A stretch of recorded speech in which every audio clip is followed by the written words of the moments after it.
things that red represents: passion, anger, and love, namely. But chiefly among them today is blood. The blood shed by native peoples from colonial days fighting for their lands and families.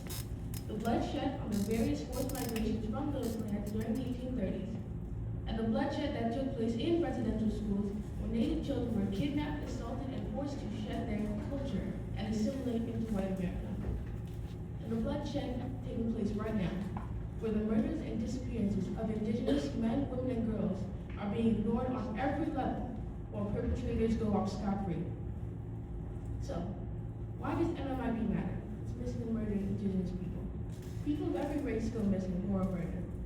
Well, only 12% of missing indigenous women cases in the U.S. are classified as clear cases, as in solved by race. As I see it, a country cannot be considered first world if everyone doesn't get to live in safety. Indigenous people ought to be the pride of any nation.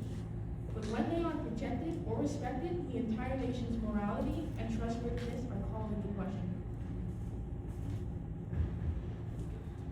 Some are white passing, some are black passing, some look indisputably Latino. But all of them, some of them are indigenous Americans. And more than a few are missing or murdered. For more information, I'd say go to www.bia.gov and search for missing and murdered. That's what I would say, if that site wasn't completely untrustworthy.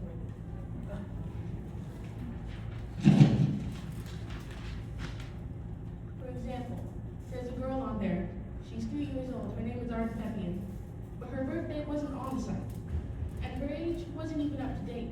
She went missing in 2021, and it says that her current age is 4.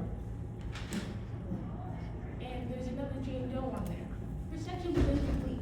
Key information about her body and the investigation into it, which is cut off in the middle of a sentence. Don't even know anything about her.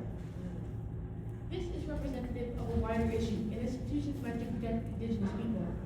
At this rate, you really would be better off interviewing the families yourselves. So I have a question to ask you. How many Native Americans do you think there are in the U.S. today? Actual question. Not many. Not many. Not many? Based on tribal citizenship, I'd say 4 or 5 million. Okay. So there are 575 federally recognized tribes in the U.S. today. And there are 6.79 million to 9.7 million alive in the U.S. today, which is a 2.91 million person difference. Of that indeterminate amount of people, homicide is the 6th leading cause of death among 1 to 44-year-old indigenous women and children in 2023, and the 4th leading cause for 1 to 44-year-old males.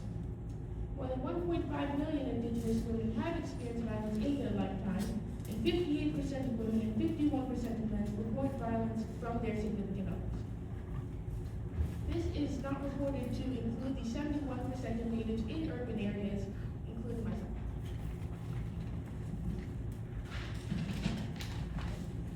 The real number of missing and murdered is somewhere between 116 and 6,000 every year. For reference, my school, Fordham High School for the Arts, has around 350 students total. While a large high school would have around 2,000 students. So either the number of missing make up less than half of my whole school's population, or they're more than 3 times the number on my entire school's campus in a large high school. Federal institutions not knowing how many people are alive, missing, or dead is a pervasive issue. So why is this happening? A couple reasons.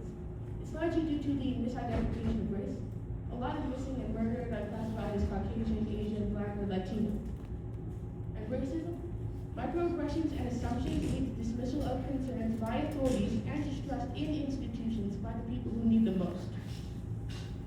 In the Supreme Court case known as Allman versus Snohomish Indian Tribe, which says, according to the Human Rights Research Center, that non-Native men who assault or murder Native women cannot be held or prosecuted by the tribe. These crimes would be dealt with by the federal government, which is underfunded. So So the institutions are underfunded, the people go missing and aren't found, the institutions are ambassador for that, and they're further underfunded, which leads to more missing people and murdered people not being found. And there's little to no record keeping or effort going into finding them in the first place. So I want you to imagine a future. A future where Indigenous Americans are the pride of this country, where the government is responsive and caring to their needs. And all these people are found and cared for, and overall, less people go missing. So here's what you can do to help. You can go to a protest. May 5th was LMIW, Missing and Murdered Indigenous Women's Awareness Day. The National Indigenous Women's Resource Center and similar organizations have posted schedules for activism, protests, and stuff like that. You can donate to Native organizations, not our Native daughters, the National Indigenous Women's Resource Center, and the Waking Women's Health Institute. 3, you can vote, vote, vote. Contact representatives directly. They'll have to acknowledge your voices eventually. 4, you can do your research into the various missing and murdered individuals and share with others. Social media, word of mouth, anything works as long as people know. And 5, you can engage with the tribes. You can go to powwows and remember to keep an open mind. So here's a little plug. September 4th through 7th, Labor Day weekend this year, my tribe, the Shinnecock Indian Nation, will be holding a powwow. You can search up Shinnecock Indian Reservation into Google, and you'll be able to find it on the map. It's in Southampton. But I need you to all remember this.